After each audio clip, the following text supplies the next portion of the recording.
कि प्रधानमंत्री नरेंद्र मोदी अब यहां से इस रोड शो की शुरुआत करने वाले हैं। आपको बता दें काफी महत्वपूर्ण है बिहार की धरती के लिए भी, क्योंकि पहली बार कोई प्रधानमंत्री यहां से रोड शो करता हुआ नजर आ रहा है और प्रधानमंत्री नरेंद्र मोदी इस बात को भी समझते हैं और लोगों की जो जरूरत है उसका भी ध्यान रखते हैं और साफ तौर पर जो विकास की बयार हमने देखने को मिली, जो तमाम कल्याणकारी योजनाएं जो चलाई जा रही हैं उससे कितना विकास बिहार का होता हुआ नजर आया है, ये साफ तौर पर तस्वीरें गवाह हैं इस बात की। और आप इन तस्वीरों के जरिए आप देखिए और समझिए कि लोग कैसे सड़कों पर तो हैं ही, साथ ही साथ अपने घरों की छतों पर भी खड़े होकर प्रधानमंत्री नरेंद्र मोदी का जोरदार स्वागत करते हुए नजर आ रहे हैं। साथ ही साथ आपको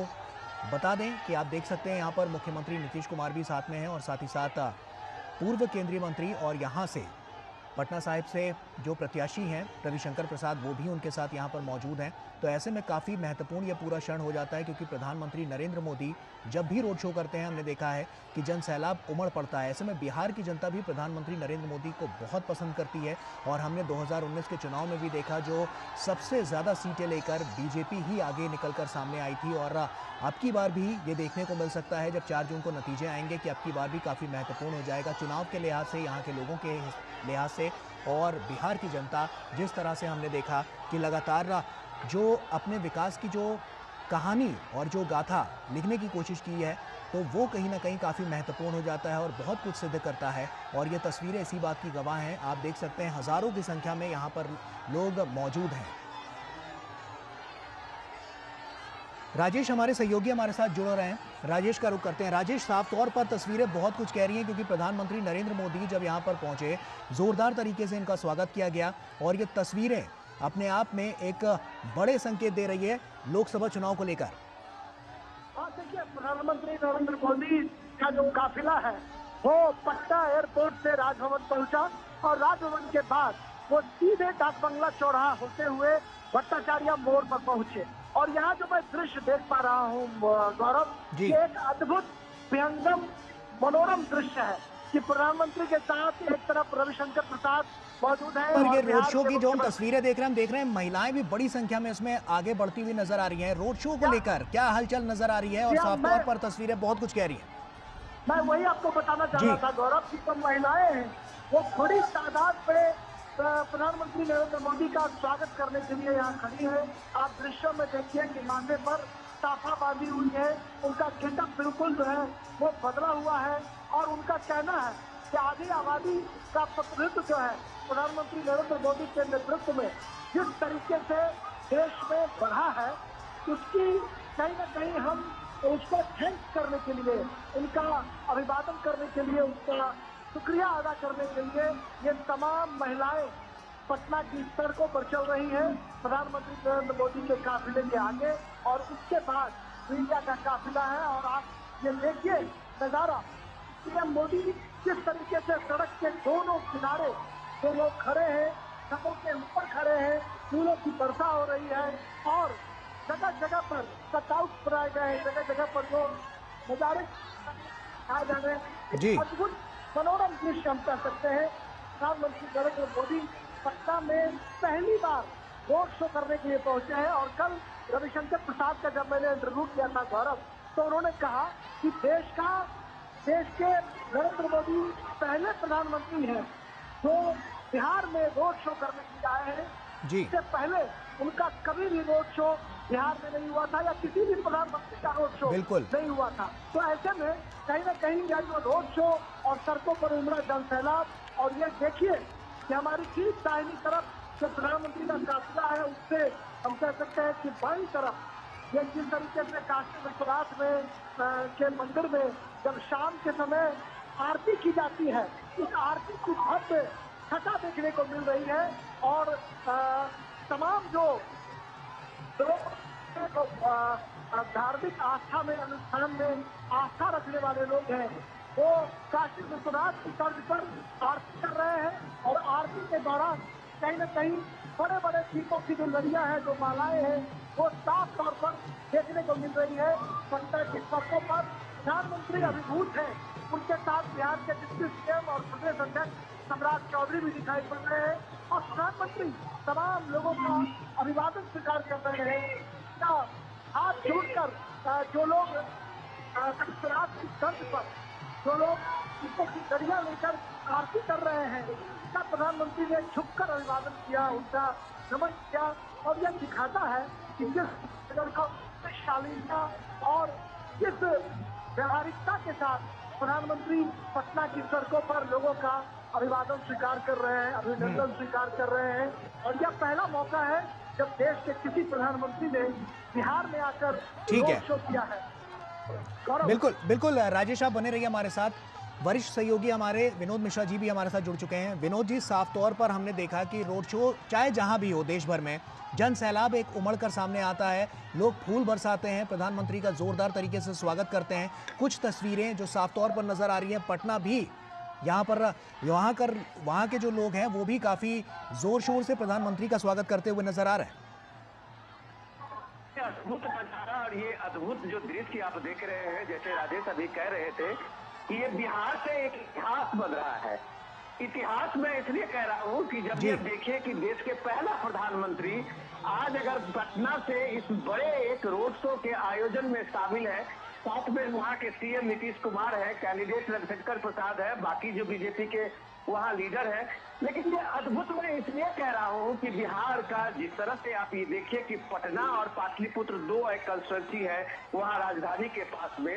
ये पूरे देश के लिए जो मैसेज उसका तो ये बहुत अलग है, लेकिन बिहार के लिए एक बहुत बड़ा मैसेज है। ये संदेश है कि बिहार जो मुख्य धारा पे जो शिकायत रहती है कि बिहार अभी तक पिछड़ा हुआ है, प्रधानमंत्री का यह रोड शो और इसके बाद कल से जो 3 रैलियां प्रधानमंत्री की ताबड़तोड़ रैलियां हैं, तो आप कह सकते हैं कि इस इलेक्शन में ये 4th फेज तक आते आते अब इलेक्शन के मैदान में प्राइम मिनिस्टर मोदी एक नई धार देने जा रहे हैं। और वो नए धार जो है, उस धार को अगर आप ये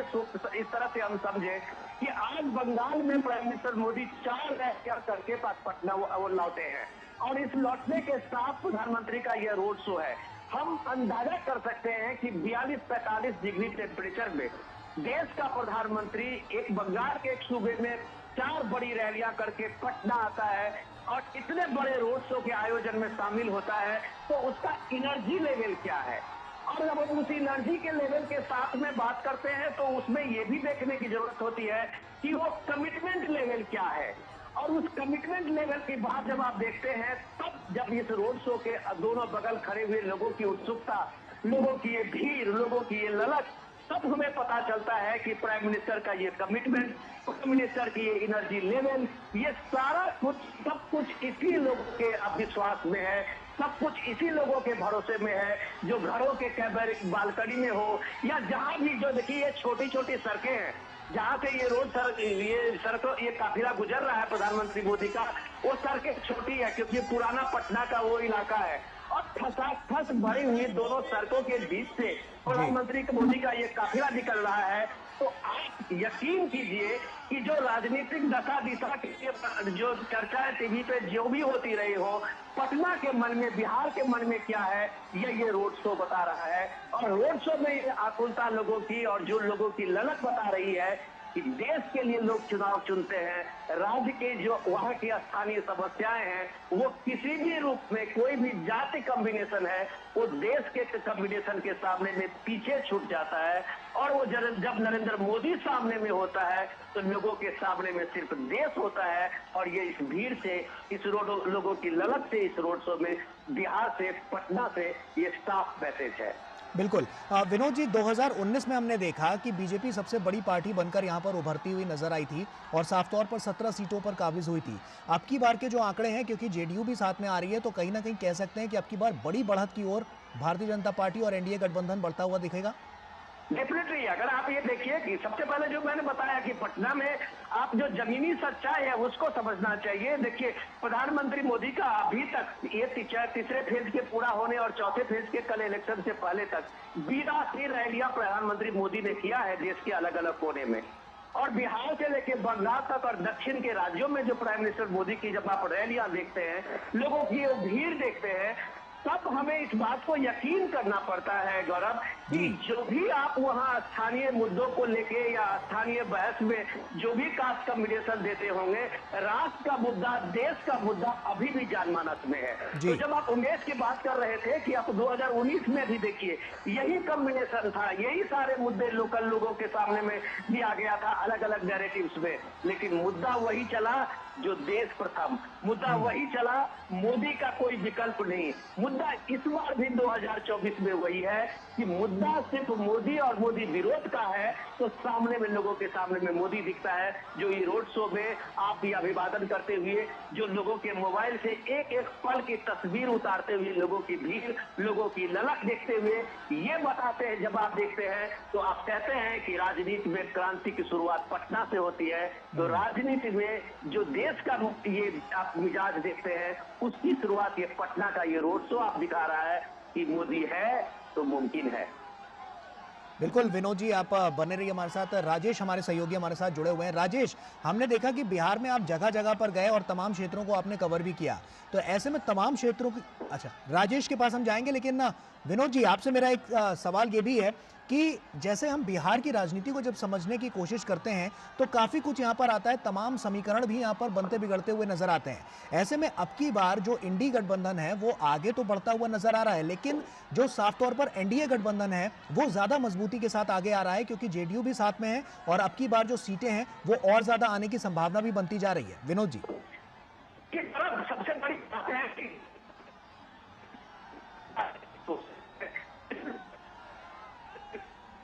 लेकिन जो बीजेपी और खासकर का जो अभियान और खासकर के नरेंद्र मोदी का जो अपना कैंपेनिंग स्टाइल है, वो उन सारे नैरेटिव्स को कैसे एक तरीके से बुलडोज करते हुए दिखते हैं। इसका ये सीधे सीधे मतलब है कि आप कम से कम जो नैरेटिव अभी तक जो भी दिया रहा था, आज प्राइम मिनिस्टर मोदी ने जिस तरह से पश्चिम बंगाल में 5 गारंटी की बात की है, तो आप उस चीज पे गौर कीजिए कि जब प्राइम मिनिस्टर मोदी कहते हैं कि ये मोदी की गारंटी है, ये पूरा इलेक्शन 2024 गारंटी वर्सेस गारंटी हो रही है, और उसमें प्राइम मिनिस्टर मोदी आज पश्चिम बंगाल में 5 गारंटी की बात करते हैं, और वो जब वो बताते हैं कि धार्मिक आधार पे कोई आरक्षण नहीं होगा, जब वो बताते हैं कि एसटी ओबीसी के एससी एसटी ओबीसी के आरक्षण में कोई भी कोई इसको छू नहीं सकता, इसमें कोई इसको छेद नहीं सकता, कोई जब ये बताते हैं कि कोई भी काम और धारा 370 के का जो फैसला है उसको नहीं सकता, जब वो बताते हैं अपनी गारंटी में कि सीए का कानून कोई नहीं उसको बदल सकता, तो इतने जो गारंटी है उस गारंटी के बाद जब लोग देखता है तो लोगों को लगता है ये मोदी है जो आजमाया हुआ है। उसको लगता है कि मोदी ने जो ये काम अपना जो भी चीजें आज तक किया है वो पूरा करके दिखाया है, और उसके कंपैरिजन में जब आप कितने सारे गारंटी 5 न्याय 25 गारंटी खटाखट इकोनॉमी वाली गारंटी कि आप सीधे सीधे किसी के अकाउंट में 1 लाख डाल देंगे, कोई कह रहा है कि हम आपको 2 करोड़ नौकरी दे देंगे, ये सारे गारंटी इसलिए ध्वस्त हो जाती है कि आपने अगर कभी नहीं ऐसा करके दिखाया है तो आज आप कर लेंगे, इसमें जनता यकीन नहीं करेगी। मोदी ने जो कहा है आर्टिकल 370 हटाने के लिए कहा तो करके दिखाया, राम मंदिर निर्माण की बात कही करके दिखाया, सीएए का कानून की बात कही तो करके दिखाया, जो मोदी ने कहा वो करके दिखाया है। तो ये सारे लोग अभी तक जो संविधान और आरक्षण ये सारी चीजें जब बात कर रहे थे तो उसको पीएम ने एक तरह से इन्हें कम से कम विपक्ष के इंडिया गठबंधन के इस सारे नैरेटिव को एक्सपोज किया है कि हम आरक्षण को किसी को छूने नहीं देंगे, लेकिन उसके साथ उन्होंने ये भी कहा कि हम धर्म के आधार पर इस आरक्षण को कभी ये मंसूबा पूरे नहीं होने देंगे। तो ये सारी बात इन सारे नैरेटिव्स को एक बड़ा मैसेज देता है काउंटर में, जब पीएम मोदी की इस रैली को आप देखते हैं और जब इस रैली में लोगों की ललक देखते हैं, देखिए हजारों हजार लोगों की हाथें उठी हुई है, हर के हाथों में वो मोबाइल फोन से एक एक लम्हे को कैच करते हुए, देखिए ये रोड का काफिला बहुत धीरे धीरे से गुजर रहा है। जैसे कि मैं आपको बता रहा था कि बहुत वहाँ पे छोटी सड़कें हैं, पतली सड़कें हैं, ये पुराना शहर है, बिजनेस का कारोबारी वो इलाका है, और उस बीच में लोगों को कम से कम मैं कह रहा हूं कि घंटों इंतजार करना पड़ा होगा प्राइम मिनिस्टर मोदी का एक झलक पाने के लिए। और मोदी के लगभग हर लोगों को एक तरह से अभिवादन करते हुए, उनसे रूबरू करते हुए आगे बढ़ता हुआ ये काफिला। तो ये जो अपार भीड़, अपार स्नेह है, ये लोगों की जो ये ललक है, और प्रधानमंत्री के पटना में ये पहला रोड शो है, ये एक इतिहास बनाने वाला होगा। ऐसा गौरव जरूर ऐसा दिखेगा। बिल्कुल, और ये इतिहास ही है जो आज साफ तौर पर बनता हुआ भी नजर आ रहा है, क्योंकि आज से पहले किसी भी प्रधानमंत्री ने यहाँ पर रोड शो नहीं किया है। तो इस बात की भी, अगर हम इस बात को भी देखें तो काफी महत्वपूर्ण ये पूरा क्षण हो जाता है पटना वासियों के लिए और बिहार की जनता के लिए। हमारे साथ राजेश राज भी लगातार जुड़े हुए हैं। राजेश, अब आपका ही रुख कर रहा हूं। और राजेश, साफ तौर पर आपने बिहार में तमाम क्षेत्रों को कवर किया, वहां पर गए और जमीनी हकीकत क्या कहती है ये भी टटोलने की कोशिश की। अब की बार का सियासी गणित क्या कहता है लोकसभा चुनाव को देखते हुए? देखिए, लोकसभा चुनाव की बात करें तो यहाँ पर चौथे चरण का मतदान जो है गौरव कल होना है। और हमने देखा कि 3 चरणों में जिस तरीके से मतदाताओं ने वोटिंग किया, हालांकि गर्मी और भारी तपिश जो थी, लू का जो है तपिश, वो देखने को मिली, जिसकी वजह से शुरुआती 2 चरणों में मतदान का प्रतिशत कम रहा। लेकिन तीसरे चरण के बाद अब हम देख पा रहे हैं कि बिहार में मतदाताओं का जो उत्साह है वो 7वें आसमान पर नजर आ रहा है। और प्रधानमंत्री नरेंद्र मोदी के आगमन के बाद जो आगमन के नजारा पटना की सड़कों पर दिखाई पड़ रहा है, तो ये साफ तौर पर लग रहा है कि कहीं न कहीं जो उमंग, उत्साह और जोश मतदाताओं का ठंडा पड़ा हुआ था, वो पीएम मोदी के आगमन के बाद वह उत्साह जो है वो 7वें आसमान पर नजर आ रहा देखा जा सकता है। सड़क के दोनों किनारे लोग जो है प्रधानमंत्री मोदी का इस्तकबाल करने के लिए, उनका अभिवादन करने के लिए यहाँ पर खड़े नजर आ रहे हैं। हाथों में गुलाबों की पंखुड़ियां हैं, फूलों के लड़ियां हैं, और कहीं पर अयोध्या के राम मंदिर की झांकी दिखाई पड़ती है, तो कहीं पर मधुबनी पेंटिंग, मिथिला पेंटिंग की बानगी दिखाई पड़ती है। कहीं पर कलाकार जो है माथे पर साफा बांधकर धागे से प्रधानमंत्री मोदी के चित्रों को उकेरते हैं। और जो यहाँ की महिलाएं हैं, आधी आबादी का जो प्रतिनिधित्व करती हैं, वो महिलाएं माथे पर पाग बांधकर, साफा बांधकर प्रधानमंत्री मोदी को थैंक्स कर रही हैं कि आपने महिला आरक्षण विधेयक जो है, नारी शक्ति बंधन विधेयक के रूप में महिलाओं को जो सशक्त करने का काम किया है, इसके लिए बिहार की जो महिलाएं हैं वो प्रधानमंत्री मोदी के काफिले में उनकी गाड़ी के ठीक आगे नजर आ रही हैं, और वो आगे चलकर पीएम मोदी का जोरदार अभिनंदन कर रही हैं। बिहार की सियासत की बात करें अगर गौरव, तो कहीं ना कहीं पूरी सियासत जो है यहाँ पर जाति और आरक्षण के इर्द गिर्द घूमती रही है। और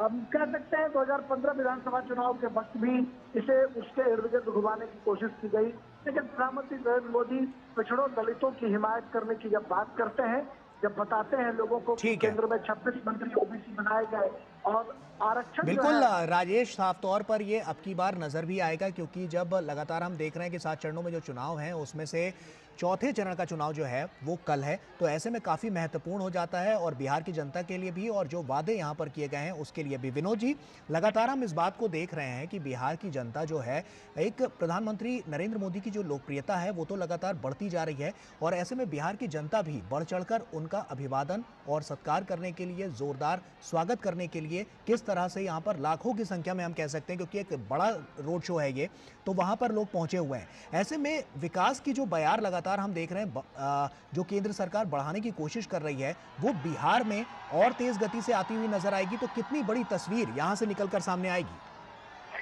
देखिए गौरव, आपने बहुत बढ़िया सवाल पूछा है कि पटना में पीएम का एक रोड शो का कुछ न कुछ तो मतलब जरूर होगा।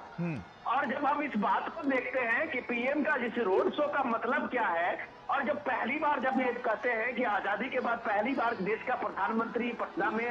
रोड शो कर रहे हैं, तो इसके मतलब को अगर हम समझने की कोशिश करें तो हम ये समझ सकते हैं कि प्रधानमंत्री मोदी का एक तरह से इस रोड शो में इलेक्शन के समय में करने का एक सीधा मैसेज ये भी है कि बिहार के पिछड़ेपन को लेके, बिहार के आर्थिक विकास को लेके, बिहार के इंडस्ट्रियलाइजेशन को लेके, ये सारी जो इतनी शिकायतें रही है, शायद प्रधानमंत्री मोदी आज इस रोड शो के जरिए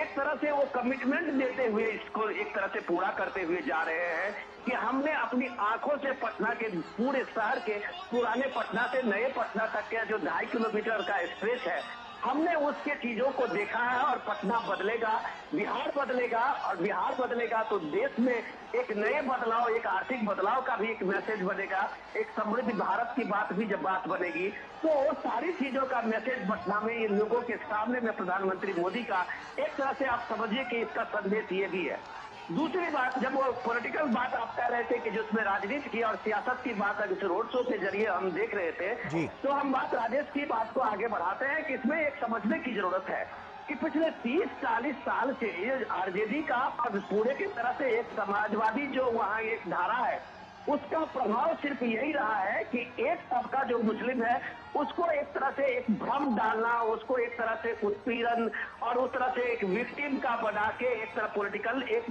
गेमिंग हुई है, पोलराइजेशन की बात हुई है। यही पूरा पॉलिटिक्स अभी भी आरजेडी का है कि बीजेपी आ जाएगा, मोदी आ जाएंगे, ये सारी चीजें उनको ये बताया जाता है और यही नैरेटिव जो है ये पूरे देश में एक तरह से एक विक्टिम कार्ड एक तरह दिखाया जाता है और ये दिखाया जाता है कि मुसलमानों के साथ में कुछ भेदभाव हुआ है, मुसलमानों के साथ ये हुआ है। तो आज मैं देख रहा था कि जब पीएम मोदी अभी एक इंटरव्यू में, टेलीविजन के इंटरव्यू में इस चीज बता रहे थे और गौरव हम लोग अपने प्रोग्राम में इसकी चर्चा भी करते रहे हैं कि उसमें देखिए कि जो रिपोर्ट आई है 167 देशों की एक रिपोर्ट आई है बहुसंख्यक आबादी को लेके और उसमें दिखाया गया है जब भारत का, तो दुनिया के किसी भी देश में ऐसा नहीं हुआ होगा जिसमें बहुसंख्यक आबादी घटी है और अल्पसंख्यक आबादी बढ़ी है और खास करके मुसलमानों का। तो पिछले 50 सालों में अगर लगातार इस स्थिति आप देख रहे हैं कि अल्पसंख्यक की आबादी 43% बढ़ी है, तो कैसे कोई दुनिया इस बात को यकीन कर ले कि जिस आबादी के साथ में कभी उत्पीड़न हुआ हो, जिस आबादी के साथ में दोयम दर्जे की सलूक किया गया हो, जिस आबादी के साथ में किसी तरह के भेदभाव हुए होंगे, वो आबादी कैसे इतना 43% का ग्रोथ रजिस्टर्ड किया है और कैसे एक बहुसंख्यक आबादी जो है वो 8% का डिक्रीज किया है। तो यही बात पीएम मोदी कह रहे थे कि ये जो भ्रम राजनीति में डाला गया है, ये जब भ्रम आप राजनीति में एक तरह से प्ले करते हैं और एक तरह से विक्टिम कार्ड खेलते हैं, तब जाके इस राजनीति में एक बेईमानी साबित होती है कि जब प्रधानमंत्री मोदी का सबका साथ, सबका विकास, सबका विश्वास था, तो इस पटना में और पटना के शहर हो या गांव और देहात हो, अगर वहाँ शौचालय भी है 12 करोड़ शौचालय में, तो उसमें उतना ही हिस्सा और दूसरे वर्ग का, कम्युनिटी का है। जो अगर नल से जल का पानी मिला है तो वो भी सारे लोगों को मिला है। प्रधानमंत्री जनधन योजना का मिला हो तो उसका लाभ भी सबको मिला है। आवास योजना की बात हो वो भी सबको मिला है। जब प्रधानमंत्री स्वास्थ्य योजना की बात हो, आयुष्मान कार्ड की बात हो, तो वो भी सबको मिला है। अगर ये सारे सबको मिले हैं, इसमें कोई भेदभाव नहीं हुए हैं, तो सिर्फ पॉलिटिकल नैरेटिव से आप राजनीति को कितने दूर ले जा सकते हैं, कितने वोट पा सकते हैं, ये भी एक टेस्ट इस 2024 के चुनाव में देखा है कि वो सब कुछ आप जब एक स्लोगन बना के, एक राजनीतिक भ्रम फैला के, चाहे वो आरक्षण का हो, चाहे वो मुस्लिम के बारे में आपका एक निगेटिव नैरेटिव का हो, वो सब कुछ जब आप देते रहे हैं और ग्राउंड पे जब लोगों ने देखा है कि उसके साथ कोई भेदभाव नहीं हुआ है, तो आप इस तरह के फेक नैरेटिव का जवाब ये रोड शो है और लोगों की ये भीड़ है, जब आप उसमें देखते हैं कि हजारों हजार के ये भीड़ का, ये कारवा के साथ में चलते हुए जो भीड़ आप देखते हैं, तो कहता है कि इस तरह के जो भी नैरेटिव है उसका कोई असर नहीं है। लोगों को पक्का यकीन है और मोदी के बातों में यकीन है, तो उसका सबूत देते हुए रोड सड़क के दोनों किनारे आप ये काफिला देखते के साथ गुजरते हुए लोगों की ये भीड़ देखते हैं। गौरव, विनोद जी, लोकसभा चुनाव को जिस तरह से हम देख रहे हैं और लगातार जो चरण है वो भी आगे बढ़ते हुए नजर आ रहे हैं, ऐसे में यूपी, महाराष्ट्र के बाद बिहार बहुत बड़ी साख रखता है, 40 सीटें यहाँ पर हैं और ऐसे में हमने देखा है कि बीते 5 सालों में जो सबसे ज़्यादा फोकस किया गया है वो गरीबों को और ज़्यादा सशक्त और मजबूत करने के लिए किया गया है। तो ऐसे में बिहार की जनता के लिए क्या ये सबसे बड़ा इंपॉर्टेंट फैक्टर साबित होगा 2024 के चुनाव में? गौरव, आपने मुझे बहुत शानदार सवाल दिया है जिसकी चर्चा हम लोग शायद अभी तक नहीं कर पा रहे थे जी। कि आप ये देखिए कि प्रधानमंत्री मोदी ने 2014 से इसकी अभियान शुरू की थी नीति आयोग का, जी। और नीति आयोग के साथ मिलके वहां एक एस्पिरेशनल डिस्ट्रिक्ट का एक अभियान शुरू किया गया था। वो इम्पोर्टेंट ये है कि देश के 120 ऐसे डिस्ट्रिक्ट हैं जो अति पिछड़े डिस्ट्रिक्ट के रूप में ये जाने गए, जिसमें बिहार के कई ऐसे डिस्ट्रिक्ट है। मैं कह रहा हूँ कि बिहार के मैक्सिमम ऐसे डिस्ट्रिक्ट थे जो एस्पिरेशनल डिस्ट्रिक्ट के रूप में चिन्हित हुए थे। और उस एस्पिरेशनल डिस्ट्रिक्ट के रूप में आप देखें कि वहाँ जो मिनिमम आय का जो है वो भी सबसे लोएस्ट, वहाँ जो लोगों के लिविंग स्टैंडर्ड था, वहाँ जो इंफ्रास्ट्रक्चर की बात थी वो सबसे लोएस्ट था। और गौरव, आपको जान के खुशी होगी कि वो जो एस्पिरेशनल डिस्ट्रिक्ट का कैंपेन नीति आयोग की तरफ से शुरू हुआ था, उसमें स्टेट कोई भी हो, वहाँ पे सरकारें कोई भी हो, लेकिन वो सीधा केंद्र की तरफ से वो सारे जो एस्पिरेशनल डिस्ट्रिक्ट के थे उसको एक तरह से अडॉप्ट किया गया था। और सरकार की, प्राइम मिनिस्टर मोदी के जितने फ्लैगशिप स्कीम थे उस सारे स्कीम को ले जाके वहां वो इंश्योर किया गया था कि 100 के 100% वहां इंश्योर होगी। तो आप पटना के आसपास के जितने गांव देख रहे हैं वो जितने गांव बहुत पिछड़े गांव थे और ये एस्पिरेशनल डिस्ट्रिक्ट में थे। पटना के बिहार के साथ में आप मधुबनी को देख लीजिए, दरभंगा को देख लीजिए, सीमांचल के डिस्ट्रिक्ट को देख लीजिए, ये सारे एस्पिरेशनल डिस्ट्रिक्ट में थे। और वहां उस एस्पिरेशनल डिस्ट्रिक्ट में 24 घंटे बिजली इंश्योर हुई कि वहां घर घर बिजली जो है वो मुफ्त बिजली पहुंचाई गई,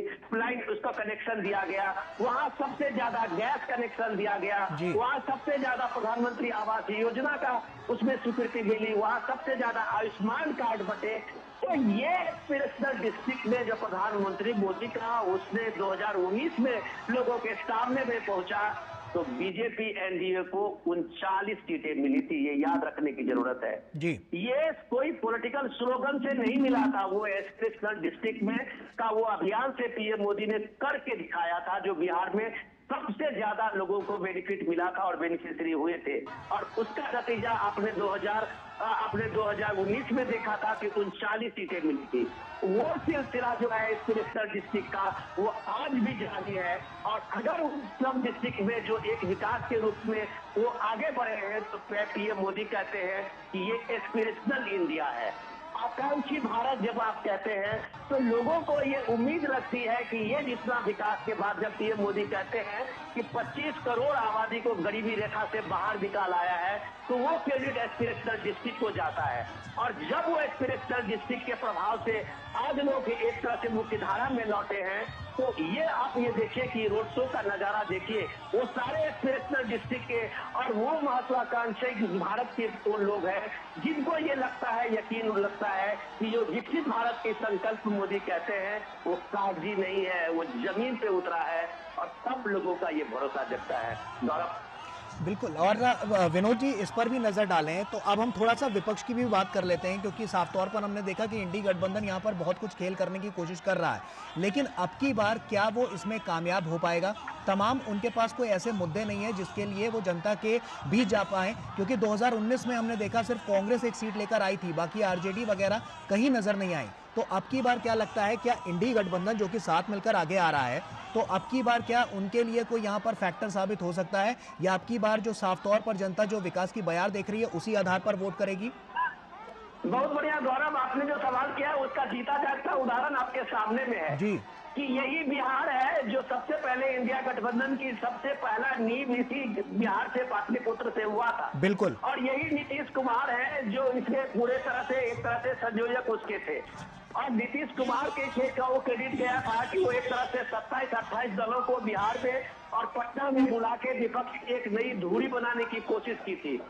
लेकिन उस राजनीति का क्या हुआ ये आप देख लीजिए कि 1.5 साल होते होते नीतीश कुमार जैसे प्रधानमंत्री मोदी के साथ में उसी रोड शो में उसी भव्य का जिनके रथ में सवार होकर नीतीश कुमार जा रहे हैं। ये नीतीश कुमार को एहसास था कि विकास की धारा के साथ में अगर जाना है तो मोदी के साथ ही आप जा पाएंगे। आज अगर आप नीतीश कुमार को देखिए कि तमाम रैलियों में वो पूछ रहे हैं कि उनको तेजस्वी के साथ में जाने से क्यों दिक्कत होने लगी थी साथ में चलने का, तो उन्होंने साफ साफ कहा कि जब हमने कहा कि मुझे हिसाब चाहिए तुम्हारे सारे मिनिस्ट्री का, तुम्हारे डिपार्टमेंट का, बजट का, हर काम का हिसाब चाहिए, तो इन्हें दिक्कत होने लगी थी। ये नीतीश कुमार का आज का बयान है। तो ये डेफिनेटली बात है कि नीतीश कुमार जब वो खुद इंडिया गठबंधन के, आप समझिए कि सबसे बड़े कर्तव्यधारता थे, सूत्रधार नीतीश कुमार थे। अगर पूरे मोदी के साथ इस रोड शो में आपको साफ साफ नजर आ रहे हैं, तो आप इंडिया गठबंधन का भविष्य देख लीजिए कि पूरे देश में इसका इम्पैक्ट क्या रहा होगा। रही बात दूसरी की अपोजिशन का,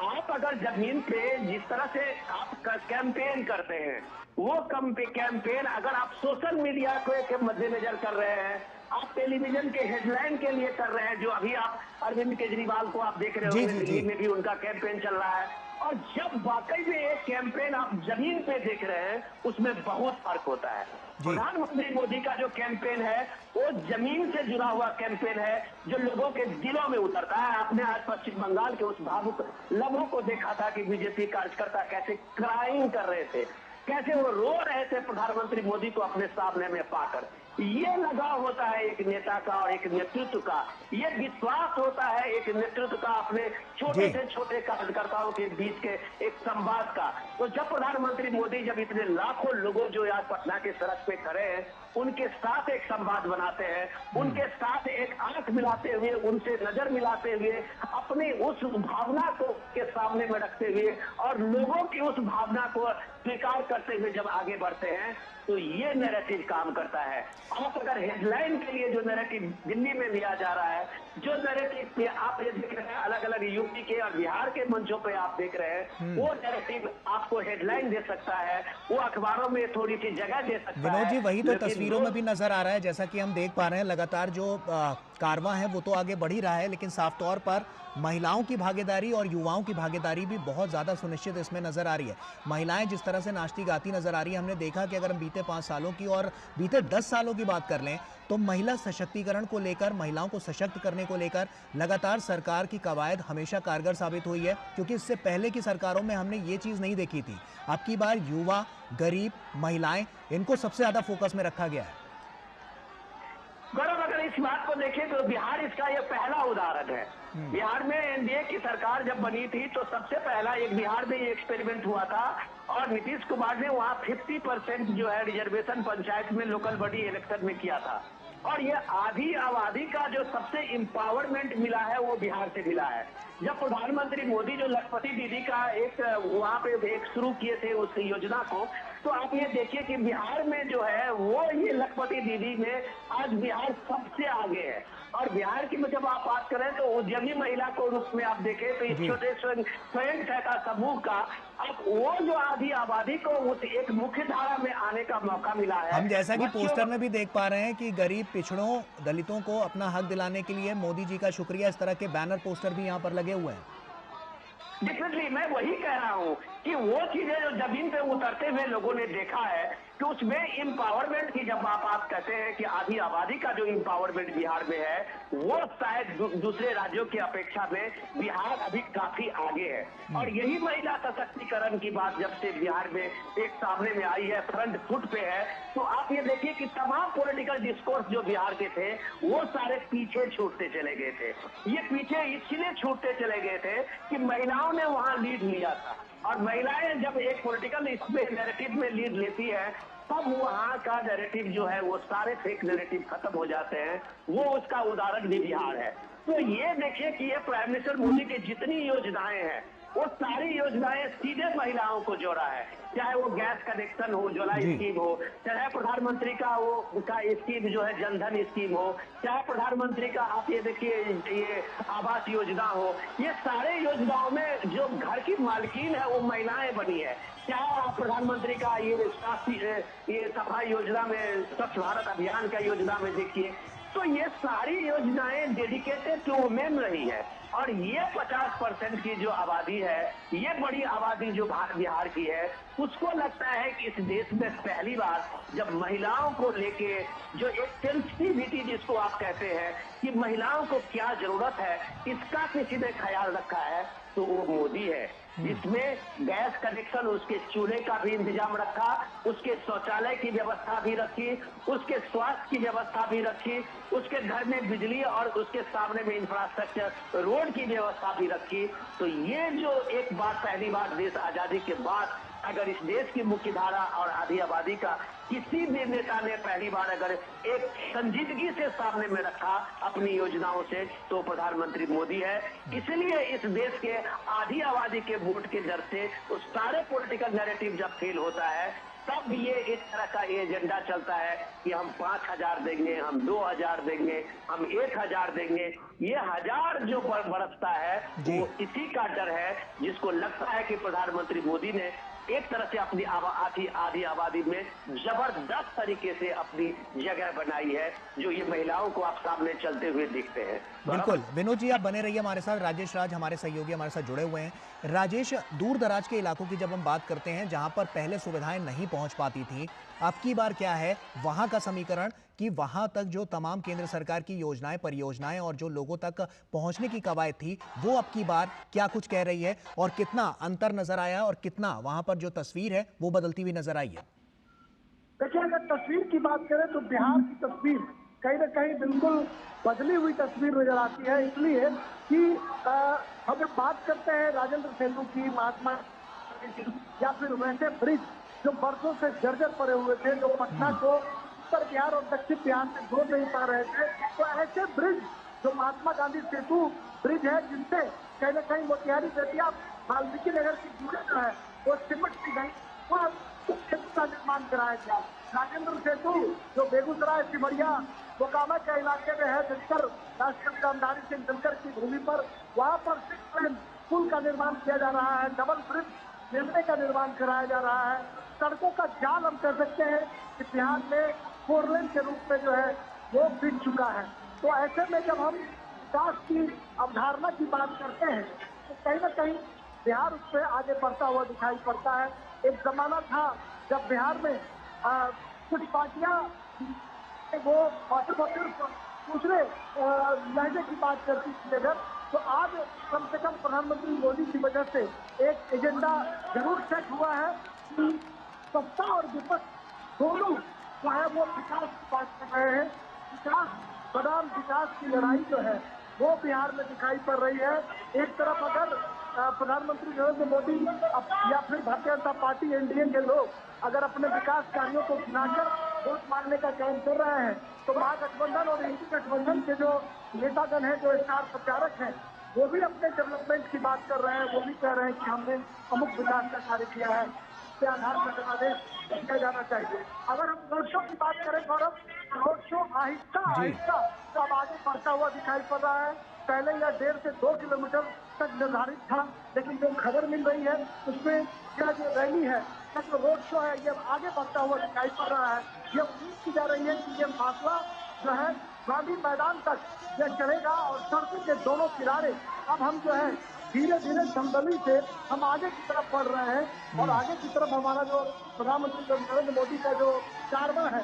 वो आगे बढ़ता हुआ दिखाई पड़ रहा है। आगे में महिलाएं जो है वो चल रही हैं, महिलाओं का हुजूम भारी सड़कों पर दिखाई पड़ रहा है और दोनों तरफ हम देख पा रहे हैं कि दरभंगा में एयरपोर्ट और कोसी रेल ब्रिज से मिथिला क्षेत्र का कनेक्शन किए जाने को लेकर एक पंडाल बनाया गया है, जिस पर प्रधानमंत्री नरेंद्र मोदी की तस्वीर उकेरी गई है और प्रधानमंत्री नरेंद्र मोदी को हेल्प किया जा रहा है। वैसे ही एक तस्वीर हम सड़कों पर देख पा रहे थे, जो धागे से, जो सुई धागे से प्रधानमंत्री नरेंद्र मोदी की एक तस्वीर तैयार की गई है, जो बहुत ही अनोखी तस्वीर। तो कहीं मिथिला पेंटिंग की बाहर है, कहीं पर मधुबनी पेंटिंग से इसका इस्तेमाल किया जा रहा है। तो मिथिला किचन का जो पान, मछली और मखान है, अच्छा बखूबी की जा रही है। प्रधानमंत्री नरेंद्र मोदी स्वागत अभिनंदन में सड़कों पर हुजूम उमड़ा पड़ा है। और बिहार की सियासत की अगर हम बात करें तो बिहार की सियासत में यह जो रोड शो है, तो अभी तक जो बिहार की सियासत ठंडी पड़ी हुई थी, उसमें इस रोड शो ने जान फूकने का काम किया है और ये उम्मीद की जा सकती है। राजेश, जैसा कि हम देख पा रहे हैं महिलाएं यहाँ नाचती हुई नजर आ रही हैं और साफ तौर पर हम देख सकते हैं कि युवाओं में बड़ा जोश नजर आ रहा है। कितना जोश और हर्षोल्लास के साथ प्रधानमंत्री नरेंद्र मोदी का यहाँ पर स्वागत किया जा रहा है। ऐसा लग रहा है कि पहली बार तो पटना में बिहार की धरती पर प्रधानमंत्री नरेंद्र मोदी यहाँ पर रोड शो करते हुए नजर आ रहे हैं, लेकिन लोगों को ऐसा देखकर लगता है कि लोग इनका बेसब्री से इंतजार कर रहे थे, जिसकी झलक ये तस्वीरें साफ तौर पर बयां कर रही हैं। निश्चित तौर पर मकान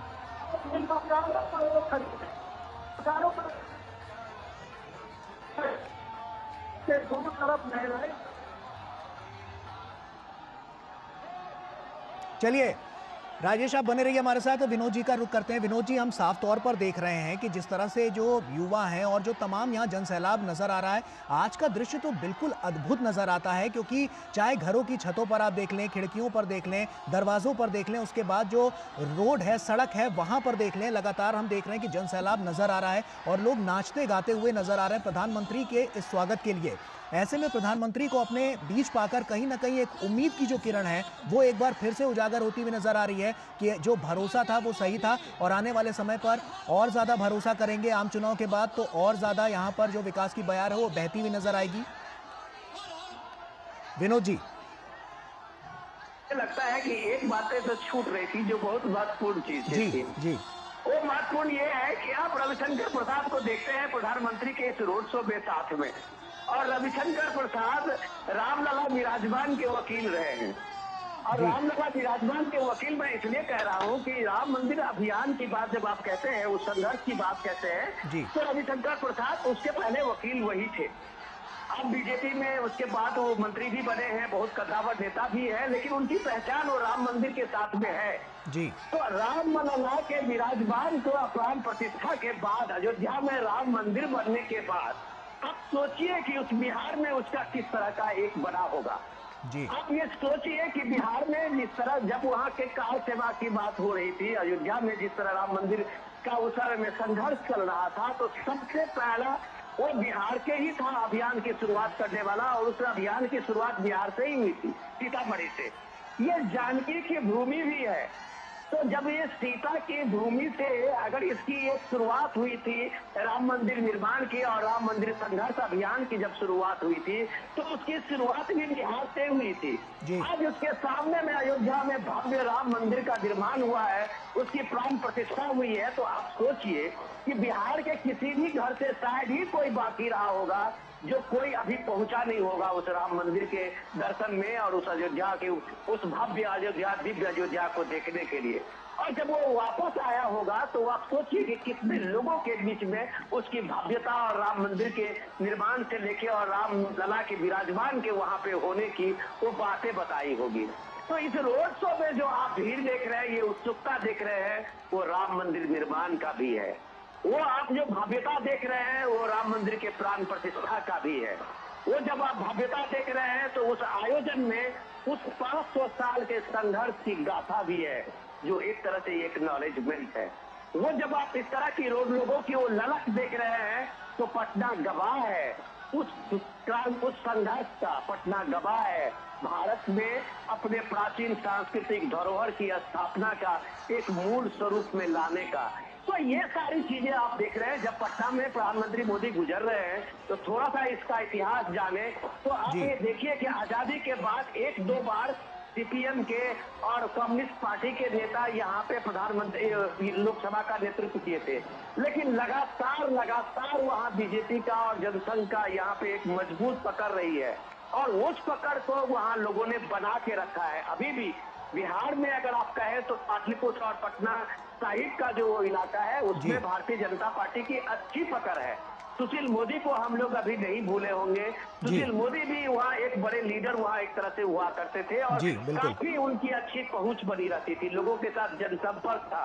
तो ये सारी चीजें आप देखते हैं तो ये भी हमें याद रखना चाहिए कि बिहार में आप राम मंदिर का उस चीज को, राम मंदिर प्राण प्रतिष्ठा का उस भव्य स्वागत का उस चीज को भी आप नजरअंदाज नहीं कर सकते हैं। बिहार में विकास एक साथ में है, लेकिन बिहार में दूसरा मुद्दा जो है वो राम मंदिर भी है, जो लोगों के प्रत्यक्ष सामने में है। लोग वहां जा रहे हैं, प्राण प्रतिष्ठा के समारोह में शामिल हुए हैं। कामेश्वर चौपाल भी उसी बिहार से है, जो एक दलित है, जिनका जो स्थापना में, शिलान्यास में उनकी भूमिका रही थी। तो सब कुछ है। बिहार सिर्फ राम मंदिर सिर्फ एक यूपी का कनेक्शन नहीं है, उससे बड़ा कनेक्शन बिहार से है। जो बिहार में उसकी भागीदारी है, साधुओं का, संतों का, लोगों का, कार सेवकों का, नेताओं का, वकीलों का। तो जब इतना सब कुछ बिहार से है, तो आप उस समझिए कि उस प्राण प्रतिष्ठा के बाद उस मुद्दे को लेके बिहार के रूप में किस तरह का वो जोश और जज्बा है, जो आप लोगों को देखते हैं बालकनियों से, खिड़कियों से लोगों को झांकते हुए। तो प्रधानमंत्री की विकास की यात्रा में अगर वो सब कुछ साथ में जोड़े, तो राम मंदिर प्राण प्रतिष्ठा भी एक बड़ी बात है। आर्टिकल 370 की बात आप कहें तो बिहार एक ऐसा एक स्टेट है जहां राष्ट्रीय मुद्दा सबसे ज्यादा प्रखर होती है। बिहार बहुत ही राष्ट्रवादी है, चाहे वो बिहार पे कितना भी आप जातिवादी का आरोप लगाएं, लेकिन जब देश का मुद्दा होता है, राष्ट्र का मुद्दा होता है, तो बिहार सबसे आगे होता है। वो फ्रंट पे खेलने वाला बिहार है। और जब अभी आर्टिकल 370 हटने की बात आई, तो आप बिहार का देखिए कि सबसे ज्यादा वहां उसका आपको रिस्पांस मिला होगा। और लोगों ने वहां बिहार के, चाहे असेंबली इलेक्शन हो, आप उसके बाद जितने चुनाव हो, उसमें सबने बिहार में रिटर्न गिफ्ट बीजेपी को दिया था। तो ये ऐसा नहीं है कि बिहार को जिस तरह से बदनाम किया जाता है जाति के नाम पे, बिहार को जिस तरह से बदनाम किया जाता है अन्य और चीजों के नाम पे, वो चीज अलग चीज है। लेकिन बिहार के लोग बहुत भावुक हैं। बिहार के मैक्सिमम जो यूथ है, आप उसमें चाहे आपको पैरामिलिट्री फोर्सेज या यूथ जो आपको ये मिलेंगे, सेना में मिलेंगे, जवान ये मिलेंगे, तो आप कह सकते हैं कि राष्ट्रीय नेतृत्व को लेके, राष्ट्रीय मुद्दों को लेके बिहार में एक ललक है। और वो ललक जब आप देखते हैं तो पटना की सड़कों में देखते हैं, तो वो डेफिनेटली प्राइम मिनिस्टर मोदी के वो एक मजबूत नेता के रूप में एक राष्ट्र का नेतृत्व करते हुए उसको सामने में दिखता है। और घंटों घंटों खड़े हुए लोगों में वही राष्ट्रीयता है, वही राष्ट्रीय नेतृत्व को लेकर ललक है, जो इसका अल्टरनेट लोगों को बिहार में नहीं मिला है। उसके सामने में सिर्फ मोदी है, और यही ये भीड़ बताती है। जी विनोद जी, आप बने रहिए हमारे साथ। राजेश का रुख कर लेते हैं। राजेश, जैसा कि हमने बिहार की परिस्थितियों को पहले देखा और वहां पर इसे बीमारू राज्य कहा जाता था, लेकिन प्रधानमंत्री नरेंद्र मोदी जब से सत्ता में आए हैं, बिहार पर खास फोकस रहा है। स्वास्थ्य क्षेत्र के बुनियादी ढांचे को काफी उसमें परिवर्तन करने की कोशिश की गई थी। अब की बार के चुनाव में ये कितना बड़ा फैक्टर है, और बिहार के आज स्वास्थ्य की बात करें तो कितना बड़ा परिवर्तन वहां पर नजर आया है? लेकिन मैंने आपको पहले भी कहा गौरव कि बिहार में चाहे रेलवेज की बात करें, रोडवेज की बात करें, हाईवेज की बात करें या फिर वाटरवेज की बात करें, इन तमाम क्षेत्रों में बिहार में कई तरह के काम हुए हैं। सिमरिया बेगूसराय में आप देखें, नितिन गडकरी जो राष्ट्रीय राजमार्ग मंत्री हैं, वो पहुंचे थे, उन्होंने वहां पर। राजेश, ये भी चाहूंगा कि आप साथ ही साथ ये भी बताएं कि ये जो आज का रोड शो है वो किन किन जगहों से होते हुए गुजर रहा है और क्या क्या इम्पोर्टेंट फैक्टर्स रहने वाले हैं। कि मैं तो आपको रोड शो की व्याख्या ही शुरू से कर रहा था गौरव, लेकिन मैं समझ पा रहा हूँ कि रोड शो जो निर्धारित जो स्थल था वहां से अब आगे बढ़ रहा है। मैंने आपको पहले भी बताया था कि 1.2 किलोमीटर जो है वो निर्धारित किया गया था, लेकिन भीड़ को देखते हुए, जो भीड़ का अभिवादन और अभिनंदन का जो जज्बा है, उसको देखते हुए प्रधानमंत्री नरेंद्र मोदी का काफिला निर्धारित स्थल जो ठाकुरबाड़ी मोड़ था, वहां से अब नाला रोड होते हुए गांधी मैदान की तरफ जो है आगे बढ़ चला है। और एक लंबा रोड शो काफिला डाकबंगला चौराहे से भट्टाचार्य मोड़, उसके बाद फिर मुहानी दलदली होते हुए, नाला रोड होते हुए हम ये जो काफिला है ये धीरे धीरे हम कह सकते हैं कि गांधी मैदान की तरफ बढ़ रहा है। जो 1.2 किलोमीटर का जो फासला था गौरव, वह आप तकरीबन 3.5 किलोमीटर से ज्यादा का तय करेगा यह रोड शो। और प्रधानमंत्री नरेंद्र मोदी को देखने के लिए सड़क के दोनों किनारे जो पलक पावड़े बिछाए हुए लोग हैं, इनका एक खूबसूरत नजारा हम कहते हैं। और मैं उसे आपको बिल्कुल सजीव दिखाना और बताना चाह रहा था कि कहीं ना कहीं सर हाथों में मोबाइल लिए हुए उनकी एक तस्वीर को कैद करने के लिए हर उम्र वर्ग की, चाहे वो लड़कियां हों, बच्चे हों, नौजवान हों, बूढ़ी माताएं हों, बुजुर्ग चाचा हों, ये तमाम लोग उनकी एक झलक पाने के लिए हाथों में मोबाइल लेकर उस दृश्य को, खूबसूरत विहंगम को मोबाइल में कैद करना चाहते हैं, जो कहीं ना कहीं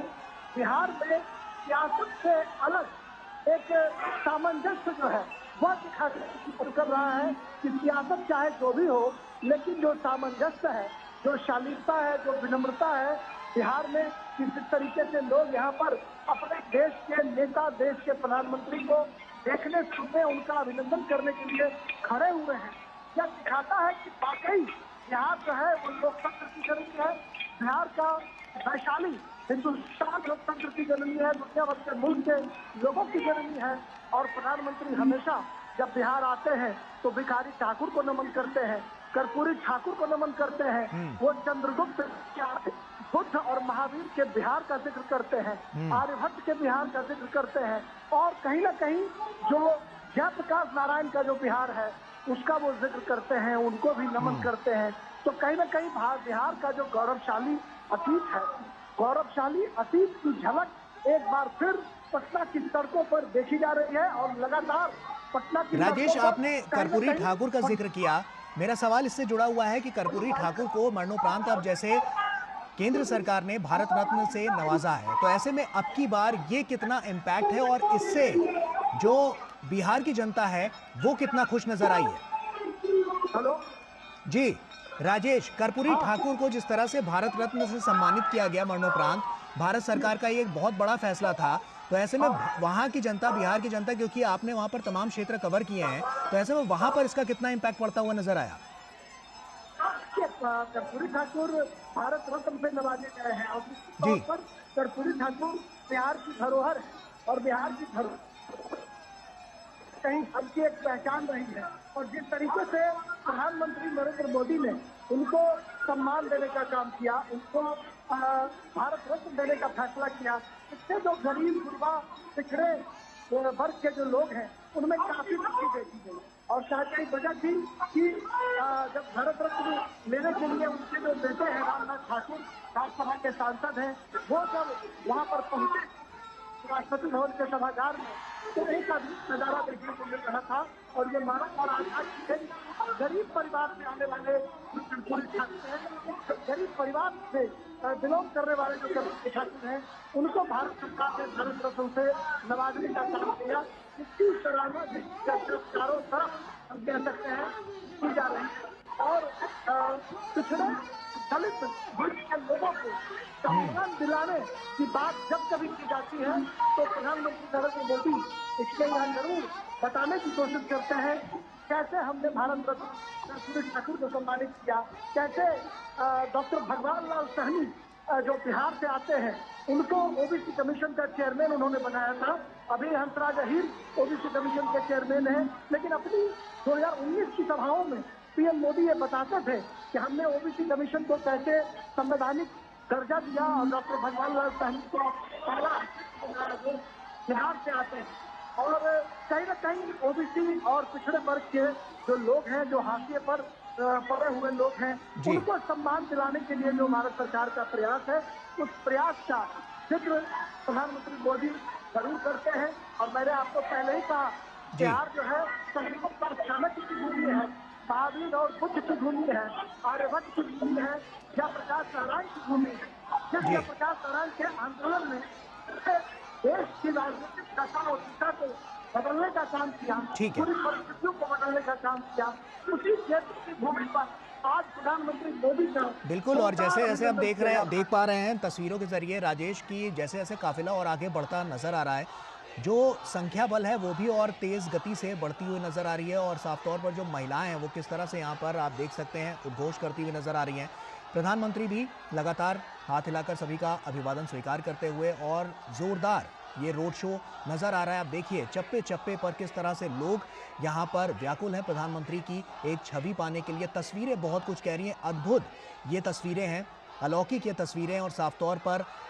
आप देख सकते हैं कि किस तरह से जोश यहाँ पर लोगों में नजर आ रहा है। सड़क के दोनों किनारे हों या खिड़कियां हों या इसके अलावा लोग छतों पर भी यहाँ पर मौजूद हैं और प्रधानमंत्री की एक छवि पाने के लिए व्याकुल नजर आ रहे हैं। जोरदार प्रदर्शन यहाँ पर होता हुआ नजर आ रहा है, जोरदार ये पूरा रोड शो होता हुआ नजर आ रहा है। हमारे साथ विनोद जी भी लगातार जुड़े हुए हैं। विनोद जी, हम लोग राम मंदिर का भी जिक्र कर रहे थे और उसको हमने कनेक्ट करने के, जैसे कि बिहार हम जानते हैं कि माता सीता की धरती भी इसे कहा जाता है। सीतामढ़ी में 20 मई को यहाँ पर चुनाव होना है। ऐसे में अब की बार ये चुनाव कितना बड़ा बदलाव लेकर वहां पर सामने आएगा और कितनी बड़ी जीत यहाँ पर नजर आ सकती है? गौरव, अगर आप मुझे इजाजत दें तो जो सवाल आपने राजेश को पूछा था, मैं थोड़ा सा उसमें कुछ वैल्यू एडिशन करना चाह रहा हूँ कि देखिए, कर्पूरी ठाकुर बिहार के सिर्फ एक नेता और फॉर्मर चीफ मिनिस्टर नहीं रहे। कर्पूरी ठाकुर बिहार में अगर एक आदर्श नेता के रूप में, बिहार के आदर्श के रूप में आप रखेंगे 2-4 लोगों में, तो कर्पूरी ठाकुर भी एक है। प्राइम मिनिस्टर मोदी का उस गुदरी के लाल कर्पूरी ठाकुर को भारत के मुख्यधारा के साथ साथ भारत के जो पीढ़ी है, नई पीढ़ी है, उनको भी एक परिचय कराना था। ये इस देश में ये सवाल पूछने वाला है कि भाई, ये समाजवादी पार्टी के लोगों या जो आरक्षण की बात और गरीब पिछड़े दलितों की करने वाले बात लालू यादव हो, वो लगातार यूपीए के 10 साल के शासन में ये लोग चाबी रखने वाले लोग थे कि अगर चाबी देंगे तो सरकार चलेगी, अगर चाबी निकाल लेंगे तो सरकार गिर जाएगी। किसी ने कर्पूरी ठाकुर को भारत रत्न दिलाने की बात क्यों नहीं की? किसी ने इस, चाहे वो समाजवादी यूपी के हो, क्यों नहीं इस गरीब के, और जो पहली बार आरक्षण लेके पिछड़ों का लेके कर्पूरी ठाकुर मुंगेरी लाल के कमीशन बना के उन्होंने पहली शुरुआत की थी, जो मंडल कमीशन से पहले का था, जो गरीबों को हक दिलाने के लिए आगे बढ़ा था, उसको कभी भारत रत्न दिलाने की बात क्यों नहीं की थी? तो ये बेईमानी पकड़ी गई थी। और नरेंद्र मोदी ने जब उनको भारत रत्न से सम्मान मिला था, तब पहली बार इस देश के पिछड़ों को, उस दलितों का एक स्वाभिमान का एक जवाब उसको ये मिला था कि उसके कर्पूरी ठाकुर, उस गुदरी के लाल को भी देश ने सम्मानित किया है, देश ने उसको रिकॉग्नाइज किया है उनके मरने के बाद भी। तो ये बड़ी बात थी। वो कर्पूरी ठाकुर की बिहार में शख्सियत थी कि आज अगर लालू यादव जो अपना एक परिवार चला रहे हैं, वो कर्पूरी ठाकुर उनसे पहले 2 बार चीफ मिनिस्टर हुए थे और अपने परिवार के किसी व्यक्ति को राजनीति में आने नहीं दिया था। वो कर्पूरी ठाकुर थे जो उसी समस्तीपुर से आते हैं, जो कर्पूरी ठाकुर थे जो अपने लिए एक घर नहीं बना पाए। वो अपने मरने के बाद भी उनका झोपड़ी का एक घर रहा और आज आलीशान बंगले लगभग हर मेट्रो में लोगों के पाए जाते हैं, नेताओं के पाए जाते हैं, समाजवादियों के पाए जाते हैं। तो उन सारे समाजवादियों के लिए कर्पूरी ठाकुर वो आदर्श है, वो मॉडल है। तो उस मॉडल को नरेंद्र मोदी ने भारत रत्न दिया था, जो देश को एक गौरव करने की बात थी कि हमारे देश में ऐसे गुदरी के लाल भी हुए हैं,